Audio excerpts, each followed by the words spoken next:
परिचय। राधा, क्या कर रही हो? वाह, ये तो बहुत सुंदर है। तुमने इसे कैसे बनाया? मैंने इसे प्रकार और पेंसिल की सहायता से बनाया। लेकिन क्या इस वृत्त को बनाने के लिए हमें सचमुच प्रकार और पेंसिल की आवश्यकता पड़ती है? हाँ, एकदम सही आकृति बनाने के लिए हमें इन सभी रेखा गणितीय उपकरणों की आवश्यकता पड़ती है। क्या तुम इस कोण को देख सकती हो? हाँ, यह 30 अंश का कोण है। मैंने इसे प्रकार और स्केल की सहायता से बनाया है। लेकिन कैसे? मैं भी ये सीखना चाहती हूँ। मेरे साथ आओ, मैं तुम्हें सिखाती हूँ। उद्देश्य। इस पाठ के अंत में आप निम्न करने में सक्षम हो जाएंगे। एक दिए गए कोण को द्विभाजित करना, एक दिए गए रेखाखंड के लंबवर्धक की रचना करना, 60 अंश इत्यादि का कोण बनाना, दिए गए आधार, एक आधार कोण तथा अन्य दो भुजाओं के योग से त्रिभुज की रचना करना, दिए गए परिमाप और दो आधार कोणों की सहायता से त्रिभुज की रचना करना, एक त्रिभुज की रचना करना जिसमें परिमाप और दो आधार कोण दिए हों।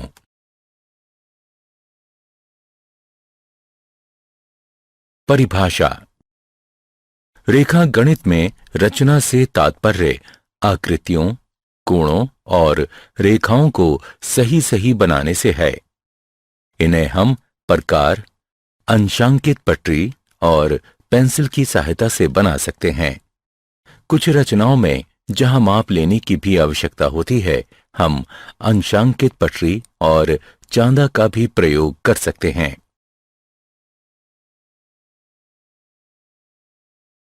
एक दिए गए कोण का समद्विभाजक। मित्रों, हम वृत्त, एक दिए गए रेखाखंड का लंबार्धक और 30 अंश और 45 अंश के कोण बनाना जानते हैं।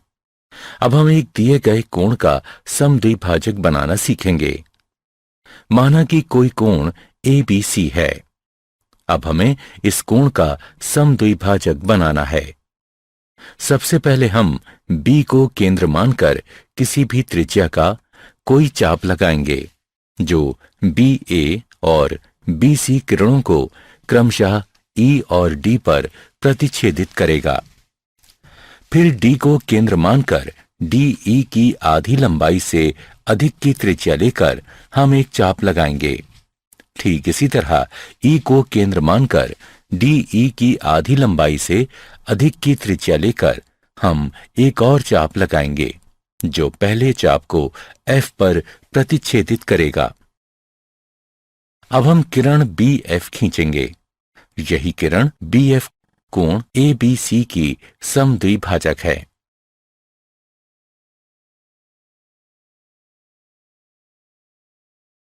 हम कैसे कह सकते हैं कि BF एक कोण समद्विभाजक है? चलिए इसे सिद्ध करते हैं। DF और EF को मिला दीजिए। अब त्रिभुजों BEF और BDF में BE बराबर BD, क्योंकि ये एक ही चाप की त्रिज्या हैं। EF बराबर DF, क्योंकि ये भी बराबर त्रिज्या की चाप हैं।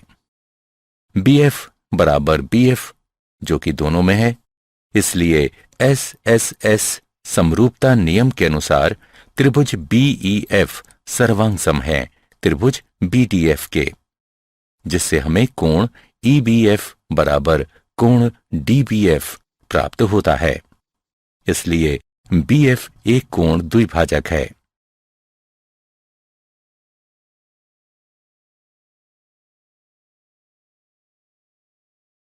दिए गए रेखाखंड का लंबार्धक। अब हम एक दिए गए रेखाखंड के लंबार्धक की रचना करना सीखेंगे। एक रेखाखंड AB है। हम इसके लंबार्धक की रचना करना चाहते हैं। रचना के चरण। सबसे पहले A को केंद्र मानकर AB की लंबाई के आधे से अधिक की त्रिज्या लेकर रेखाखंड ए बी के दोनों ओर एक एक चाप लगाइए। ठीक इसी तरह बी को केंद्र मानकर उसी त्रिज्या के एक एक चाप रेखाखंड ए बी के दोनों ओर लगाइए, जो पहले वाले दोनों चाप को क्रमशः P और Q पर प्रतिच्छेदित करेगा। अब PQ को मिला दें। PQ AB को M बिंदु पर प्रतिच्छेदित करेगी। यही रेखा PMQ रेखाखंड AB की अभीष्ट लंबार्धक है। चलिए सिद्ध करते हैं कि PMQ रेखाखंड AB का लंबार्धक है। A और B को P तथा Q से मिलाकर AP, AQ, BP और BQ बनाइए। अब PAQ और PBQ त्रिभुजों में AP बराबर BP, क्योंकि ये बराबर त्रिज्या की चाप हैं। AQ बराबर BQ, क्योंकि ये भी बराबर त्रिज्या की चाप हैं।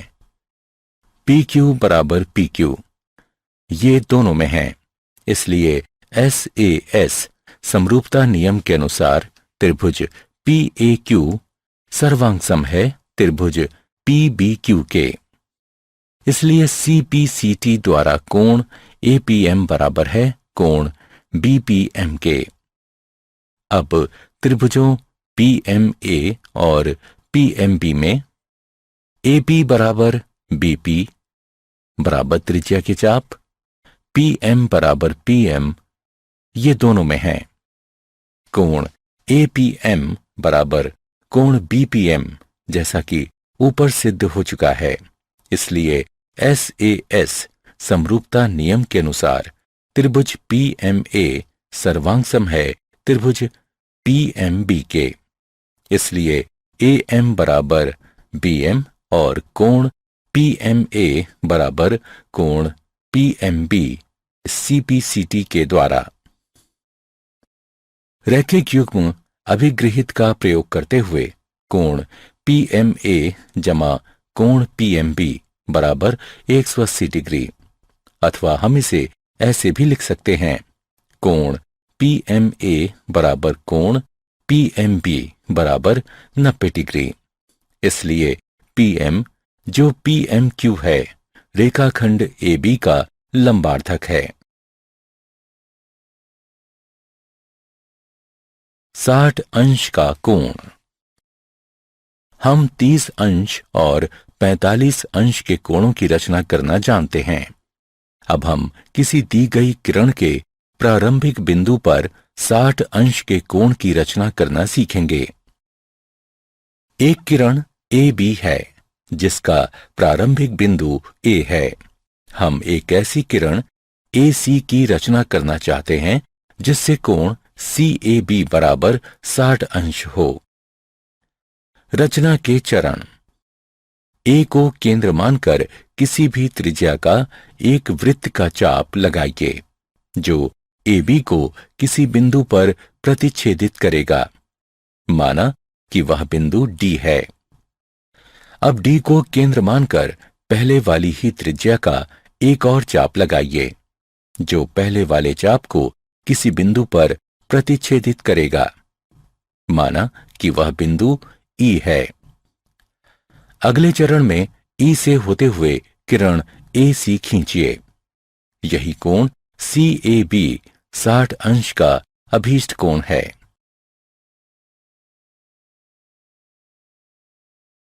अब चलिए देखते हैं हम इस विधि से किस प्रकार 60 अंश का अभीष्ट कोण प्राप्त करते हैं। DE को मिला दीजिए। तब रचना के अनुसार AE बराबर AD बराबर DE है। इसलिए त्रिभुज EAD एक समबाहु त्रिभुज है। त्रिभुज EAD भी एक समबाहु त्रिभुज है क्योंकि कोण CAB 60 अंश का है।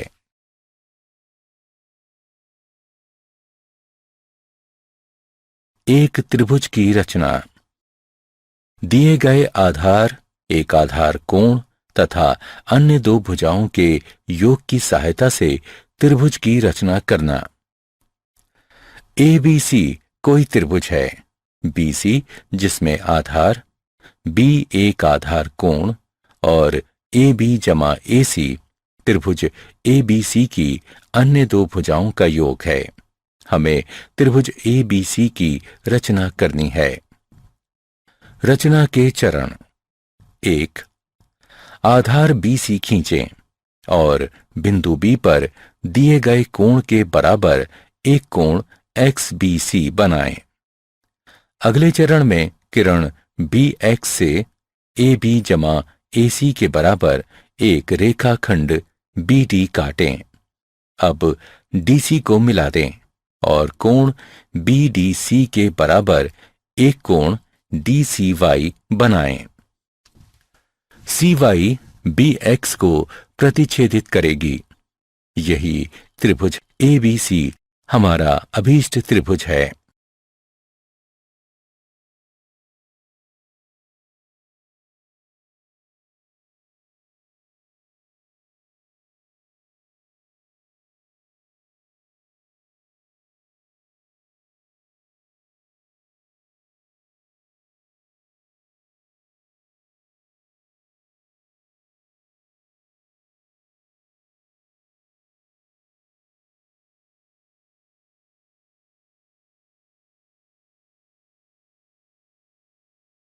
आइए देखते हैं कि ABC किस प्रकार एक त्रिभुज है।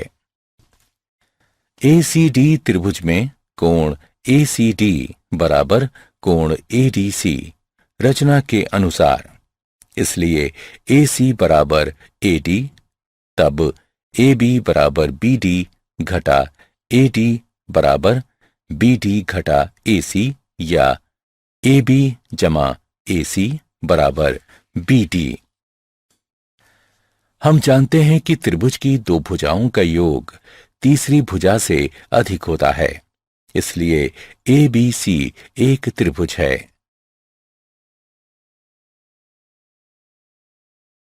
दिए गए आधार, एक आधार कोण तथा अन्य दो भुजाओं के अंतर की सहायता से त्रिभुज की रचना करना। आधार BC, आधार कोण B और दो भुजाओं का अंतर दिया गया है। यहां हमारे पास दो स्थितियां हैं। दो भुजाओं का अंतर या तो AB घटा AC होगा अथवा AC घटा AB होगा। हमें त्रिभुज ABC बनाना है। चलिए सबसे पहले पहली स्थिति का प्रयोग करते हुए त्रिभुज बनाते हैं, जब AB बड़ा है AC से और AB घटा AC दिया हुआ है। रचना के चरण। सबसे पहले आधार BC खींचें और बिंदु B पर दिए गए कोण के बराबर एक कोण XBC बनाएं। अब किरण BX से AB घटा AC के बराबर एक रेखाखंड BD काटें। अगले चरण में DC को मिला दें और DC का लंबार्धक PQ खींचें। इसे BX को एक बिंदु A पर प्रतिच्छेदित करने दें। AC को मिला दें। यही ABC हमारा अभीष्ट त्रिभुज है। चलिए अब दूसरी स्थिति का प्रयोग करते हुए त्रिभुज बनाते हैं, जिसमें AB छोटा है AC और AC घटा AB जो दिया गया है। रचना के चरण। सबसे पहले आधार BC खींचें और बिंदु B पर दिए गए कोण के बराबर एक कोण XBC बनाएं। अब किरण BX से AC घटा AB के बराबर एक रेखाखंड BD काटें। अगले चरण में DC को मिला दें और DC का लंबार्धक PQ खींचें। PQ को BX को एक बिंदु A पर प्रतिच्छेदित करने दें। AC को मिला दें। यही ABC हमारा अभीष्ट त्रिभुज है। चलिए दिए गए परिमाप और दो आधार कोणों की सहायता से एक त्रिभुज की रचना करें। माना कि कोण B और कोण C दिए गए कोण हैं और BC जमा CA जमा AB परिमाप है। हमें एक त्रिभुज ABC की रचना करनी है। रचना के चरण। सबसे पहले एक रेखाखंड XY खींचिए जो BC जमा CA जमा AB के बराबर हो। अब कोण LXY और MYX की रचना कीजिए। अब कोण LXY और कोण MYX को समद्विभाजित कीजिए। ये समद्विभाजक एक दूसरे को बिंदु A पर प्रतिच्छेदित करेंगे। अगला चरण AX और AY के लंबवर्धकों PQ और RS की रचना करेंगे। PQ XY को B पर तथा RX XY को C पर प्रतिच्छेदित करेगा। यही ABC अभीष्ट त्रिभुज है। उदाहरण। चलिए एक उदाहरण को देखते हैं जिसमें हम एक ऐसे त्रिभुज ABC की रचना करेंगे जिसमें कोण B बराबर 60 अंश, कोण C बराबर 30 अंश और AB जमा BC जमा CA बराबर 15 सेंटीमीटर है। रचना के चरण। सबसे पहले हम एक रेखाखंड PQ बराबर 15 सेंटीमीटर खींचेंगे जो AB जमा BC जमा CA के बराबर होगा। अब P बिंदु पर एक 60 अंश का कोण और Q बिंदु पर 30 अंश का कोण बनाइए। इन कोणों को समद्विभाजित कीजिए। इनके समद्विभाजक एक दूसरे को बिंदु A पर प्रतिच्छेदित करेंगे। अब लंबवर्धकों AP और AQ की रचना कीजिए जो PQ को क्रमशः B और C पर प्रतिच्छेदित करेंगे। अब AB तथा AC को मिला दीजिए। यही ABC अभीष्ट त्रिभुज है।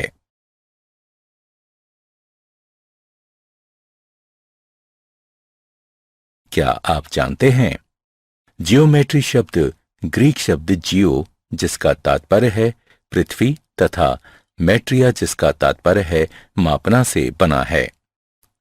अंक गणित के साथ साथ रेखा गणित भी पूर्व आधुनिक गणित के दो क्षेत्रों में से एक थी। प्राचीन मिस्रवासियों ने 3000 ईसा पूर्व पहले रेखा गणित का प्रयोग किया था।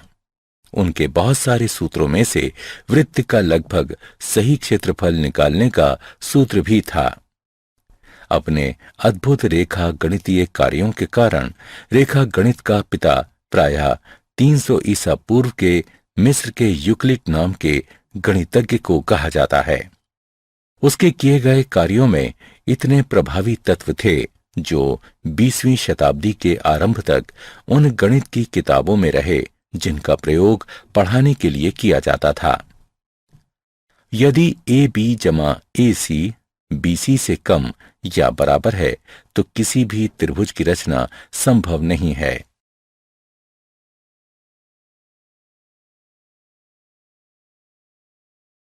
सारांश। आइए हमने जो कुछ सीखा है उसे संक्षेप में दोहराएं। दिए गए कोण को समद्विभाजित करना, दिए गए रेखाखंड के लंबार्धक की रचना करना, दिए गए कोण की रचना करना, दिए गए आधार एक आधार कोण तथा अन्य दो भुजाओं के योग की सहायता से त्रिभुज की रचना करना, दिए गए आधार एक आधार कोण तथा अन्य दो भुजाओं के अंतर की सहायता से त्रिभुज की रचना करना, दिए गए परिमाप और दो आधार कोणों की सहायता से एक त्रिभुज की रचना करना।